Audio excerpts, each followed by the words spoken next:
Hello, everyone. I am thankful for the voice of the Lord, the still small voice that speaks to us. I woke up this morning and he gave me this: Be still, my soul. God is on your side. Wait patiently the cross of grief or pain. And it reminded me of the song. And so I went digging for the words to the song, and I want to share them with you this morning. Be still, my soul. The Lord is on thy side. We know that if we go into his presence, we can be still before him. He will help us to be still when we are not calm feeling, when we are all up in an uproar. He is there to be with us. And if we are serving him, if we are trying to do our best for him, he is on our side. Wait patient, with patience bear thy cross of grief or pain. Leave to thy God to order and provide. In every change he faithful will remain. I forgot about the verses of this song. Be still, my soul, thy best, thy heavenly friend, through thorny ways lead to a joyful end. Be still, my soul, thy God doth undertake to guide the future as he has the past. Thy hope, thy confidence, let nothing shake. All now mysterious shall be bright at last. Be still, my soul, the waves and winds still know his voice who ruled them while he dwelt below. Be still, my soul, the hour is hastening on when we shall be forever with the Lord. When disappointment, grief, and fear are gone. Oh, what a day. I can't wait. Sorrow forget, love's purest joys restored. Be still, my soul, when change and tears are past. All safe and blessed, we shall meet at last. I'm so thankful for the words of that song. It was a great comfort to me.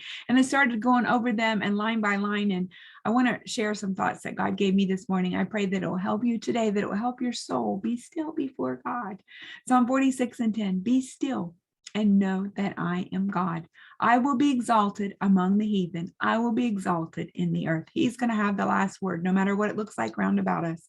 With patience bear thy cross of grief or pain, the song says.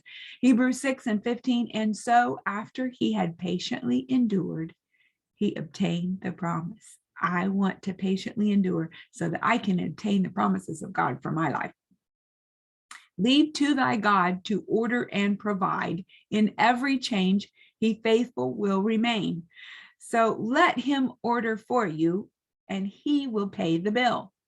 That thought came to me this morning. I'm so glad if I leave it to him, I let him order what he knows is best for me. And I know that he's going to help me through it. He's going to pay the bill for me. He has before. I think about Elijah and how he was at the brook, and then God sent him to the widow, and the widow took care of him, and God took care of Elijah and the widow and her son. And there's various times in the Bible where God provided for his people, the children of Israel in the desert with the manna and the water from the rock.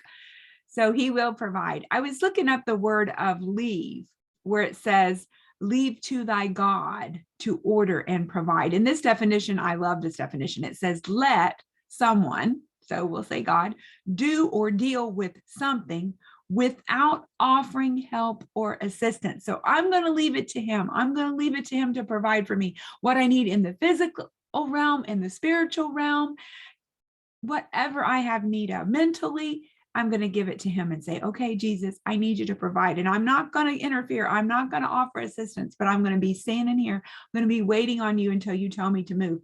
He can handle it. He owns it all. He rules the affairs of men. Psalm 33:9, for he spake and it was done.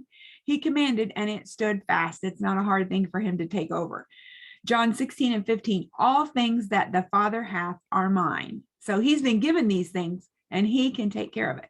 Isaiah 43:19, behold, I will do a new thing. So I'm trusting him for new things. Now it shall spring forth. I will even make a way in the wilderness and rivers in the desert. I'm so thankful that even though it looks dry and barren lands, that we know he will help us. And Hebrews 13:8 reminds us about who Jesus Christ is. Jesus Christ is the same yesterday, today, and forever. That gives me great peace. That gives me great comfort. Governments will change. They'll go back and rechange a ruling that they did years ago. The laws will change. People change. He isn't like people. He's not fickle. He's not that fair weather friend. When you got money, they want you, but if you don't have any money, they don't want you. He's not like that. He sticks with us. He's beside us. He's close to us. He's that friend the Bible says that is sticks closer than a brother. And I was thinking today, it's a new day to get to know Jesus better. Wow, isn't that wonderful? I love that thought that came to me.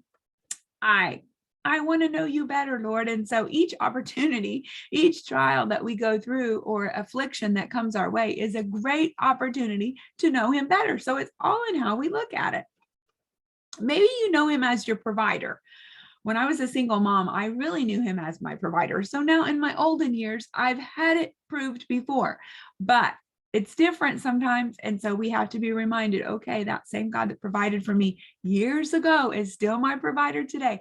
And what about a friend? Maybe he's been your friend, but has he been your healer? Have you trusted him for healing? He is the great physician. I was thinking of this old song. I love this old song. And if you know it, you can sing it with me. Some of you have told me that you sing along with me on my videos, and I love it. Okay, so every day with Jesus is sweeter than the day before.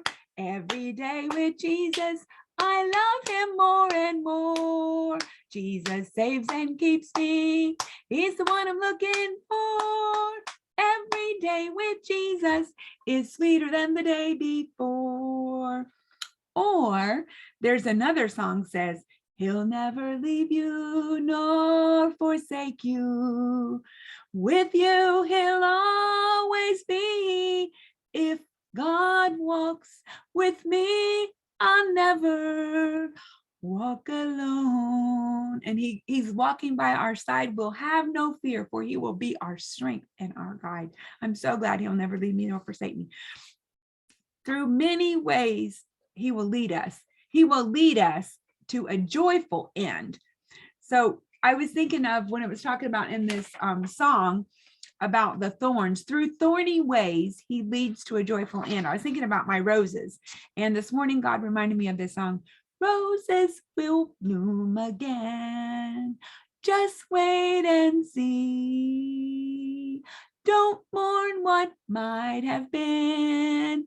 Only God knows how and when, but roses will bloom again. So sometimes we have the thorns, but we don't have the rose. My neighbor was over here yesterday and she was talking about somebody came to work in her yard. And when they did, they pulled up her beautiful rose bushes. They didn't value them like her. They weren't paying attention. So she lost one, but the other one was still there. It was little and she didn't know, but she kept watering it and praying and hoping that a rose would come up. And so on Mother's Day, she went out and thank God there was a beautiful white and red rose, gorgeous, that God had given her. She had seen the bud and she wondered, but sometimes the buds don't open up, but she prayed and God gave her that rose. So the bush did bloom again. And so our life sometimes doesn't seem to be blooming. It just seems to be all thorns, but God is able to make it bloom again. My little rose bush, my nephew bought me a few years ago, it's come and gone. It looks big and beautiful and bountiful, lots of blooms, and then it's kind of yucky. So not long ago, I cut it way back and I pulled the weeds out that had got in between it, up through it and all around it. And yesterday I noticed today it's like so beautiful. All these little red rose buds are starting to open up and come out. So roses do bloom again. So we have to trust in God that he will pull us through those times that are thorny, and he will make things bloom again in our lives because there's a time and a season for everything. Tomorrow, we may go over the rest of this song because there's 2 more verses that we can be guided through and encouraged by. But if God leads that way, that's the way we'll go. I take it a day at a time and ask God for each day. Give us this day, Lord, our daily bread. And he is faithful. So look to him today, believe in him, be still, and know that he is with you. He is our God. He will strengthen us. He will help us. Have a good day.